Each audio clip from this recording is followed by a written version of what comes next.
day, I'm Carrie-Ann Smith, and this is your JIS News for Thursday, June 23. A cardiac surgery center dedicated to children between the ages of 0 to 12 years will be built in Jamaica. The Southeast Regional Health Authority and several public and private stakeholders signed a memorandum of understanding to support the development on Tuesday.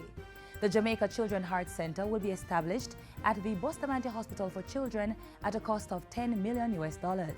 At least 400 children are born with heart disease in Jamaica every year.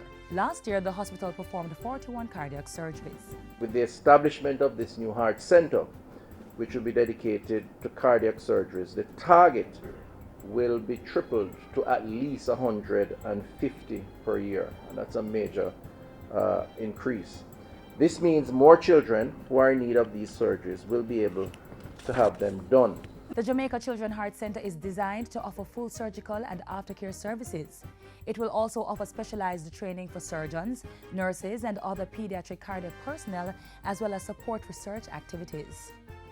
Within a few weeks, online access to essential government services will be free of cost. Minister of Science, Energy and Technology, Dr. Andrew Wheatley, made the announcement during his contribution to the sectoral debate on Tuesday. Even if your credit is done, if your data plan is exhausted, or if your data package at home is in arrears, Jamaicans will be able to access key Government of Jamaica sites, services, and Ministry of Education content to pay taxes, apply for birth certificates, and access educational materials online for free. The no-cost access to over 200 sites and services will roll out on a phased basis. We believe, Mr. Speaker, that this will spur the development of citizen-to-government mobile apps.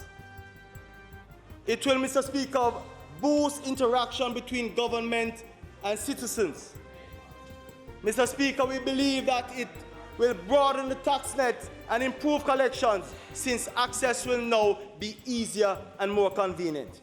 Government will be spending $1.2 billion this financial year to improve street lighting and carry out community renewal projects. This will be done under an initiative called Street Lighting, Installations, Loss Reduction and Community Renewal, or SILC. 25 communities in St. James, St. Catherine, Kingston and St. Andrew are being targeted under the initiative.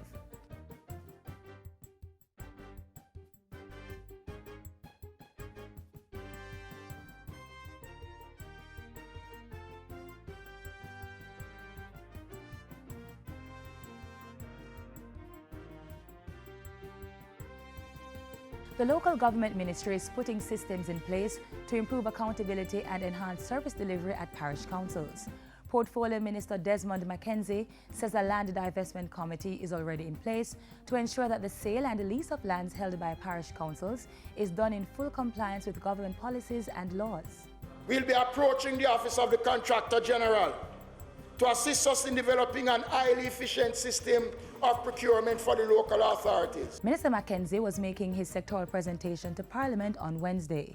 He told the House that councils which breach procurement and other financial rules would be penalized and denied funding allocations.